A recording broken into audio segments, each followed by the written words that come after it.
measure these logs into 16-inch pieces and go ahead and buck them up in the trailer. At least that's what I'm planning on doing.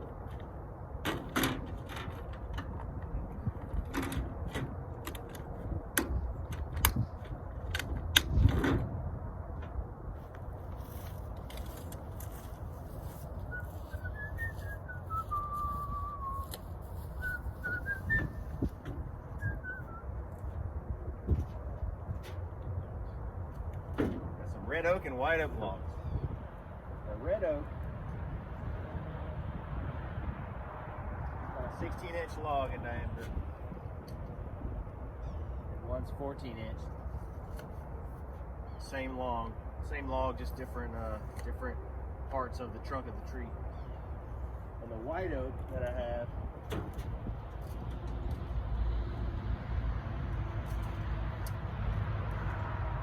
it's about 10.5 inches. Yeah, so they're great size logs. Easy to work with, not monster logs.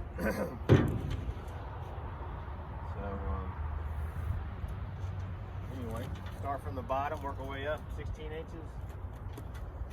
I'll do it on the other side. I'll just do these top two pieces first. Top two logs.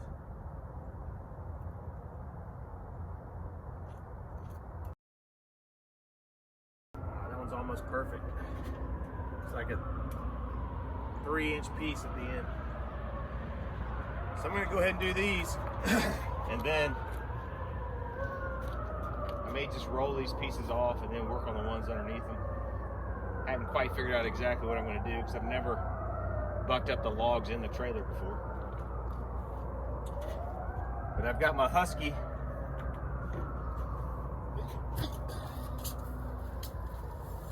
I got my Husky 395 XP that I bought off of Facebook Marketplace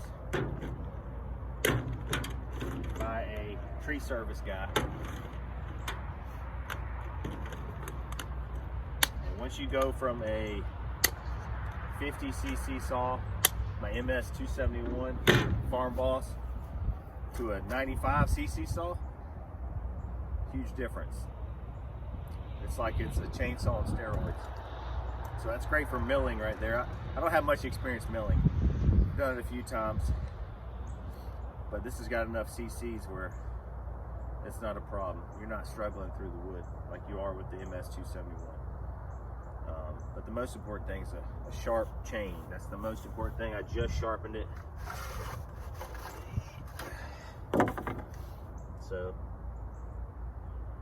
yeah, should be good to go. There's going to be sawdust everywhere. No doubt about it.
See if y'all can see that.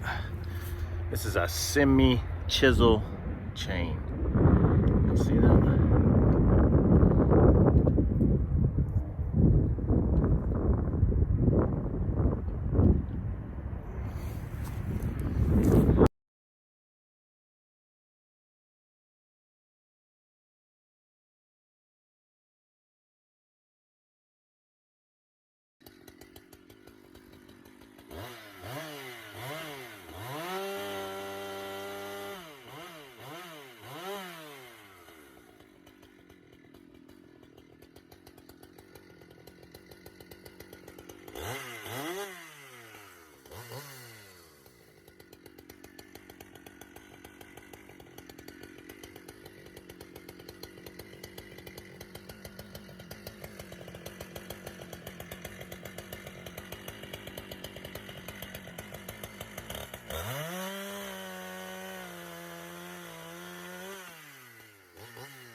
Show y'all what I have in my little handy dandy small organizer here. So trying to keep everything I need for the saw close by. All right, so I've got, can y'all see that? I want to tip it over. Anyway, earplugs. I've got some bar nuts for my chainsaw. I've got some, I got the sidewalk chalk for whatever I'm measuring at. I've got my raker gauge here. I've got some cleaning tools that I've got here. And I've got the carburetor adjustment in there. Well, grinding bits here. Grinding bits. This is, I think these are Oregon grinding bits. Grinding stones for the chainsaw. When you want to use the grinder instead of hand filing. And I got a flat file in there, right here. Got a flat file for the chainsaw. That's for the moisture reader, for the general moisture reader that I have. Anyway, that's what I have in there.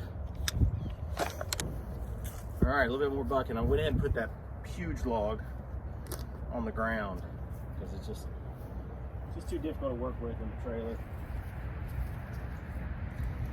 There we go. This one right here should be pretty easy to work with. Get it away from this wall a little bit. A little more room to work on both sides of this log.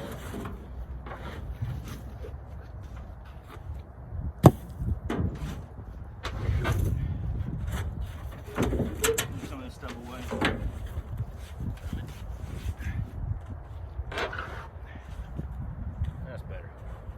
Better.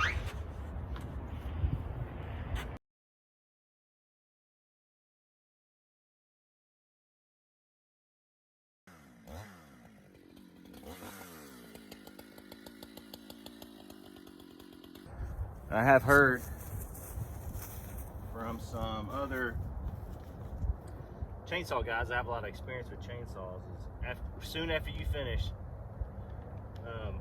sawing and the saw is hot, it's best to go ahead and loosen up the bar nuts here quite a bit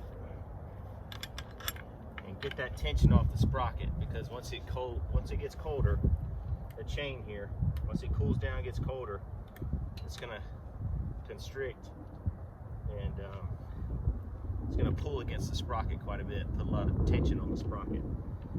So I go ahead and loosen up everything, loosen up the bar nuts quite a bit, and then I'll loosen up the chain.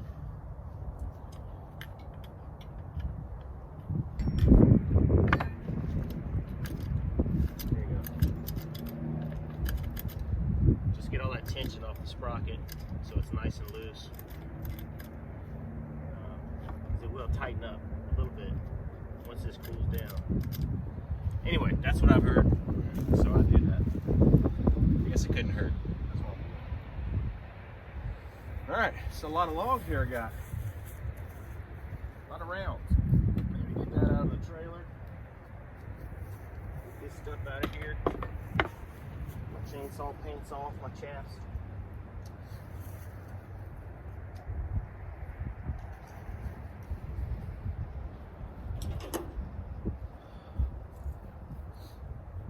Little picaroon over here. Get you guys back where you need to be, right? Which is right over here, right here, right here. Actually, let me get you over here. I don't want you to be in the sun too much, but I mean, there's a ton of rounds on this one little pallet. I'm hoping it doesn't collapse on me. I'm gonna put this monster right here on the corner. It's a monster to me. It's only 16 inches or 16 and a half inches, but it's heavy. Heavy red oak. Oh yeah.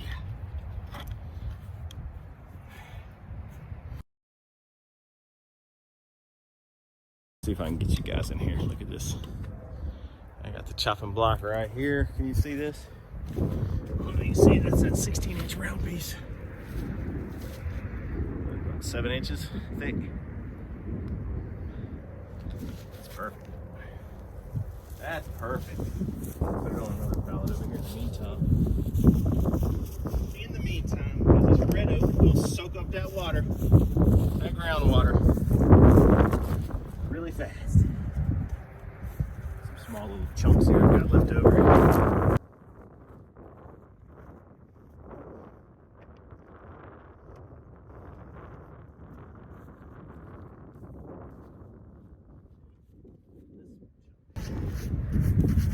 This would be good for the Mesa stove.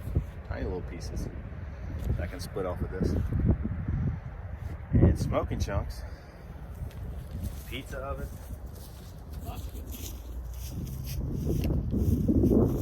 Don't throw much stuff away. Wood is just too precious to me. It's too precious. But I'll tell you what's not precious. Well, me for sure, but this right here.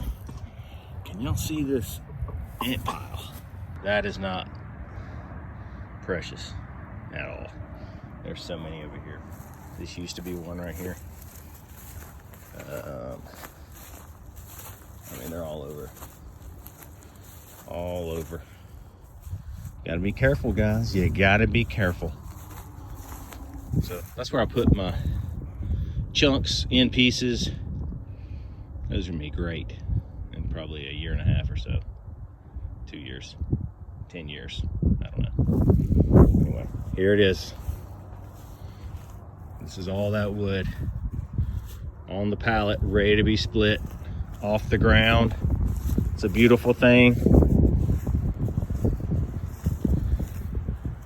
Beautiful. Because I have learned, even the red oak, when it's in a big old pile, those ones on the bottom, they will soak up that moisture and they will rot out.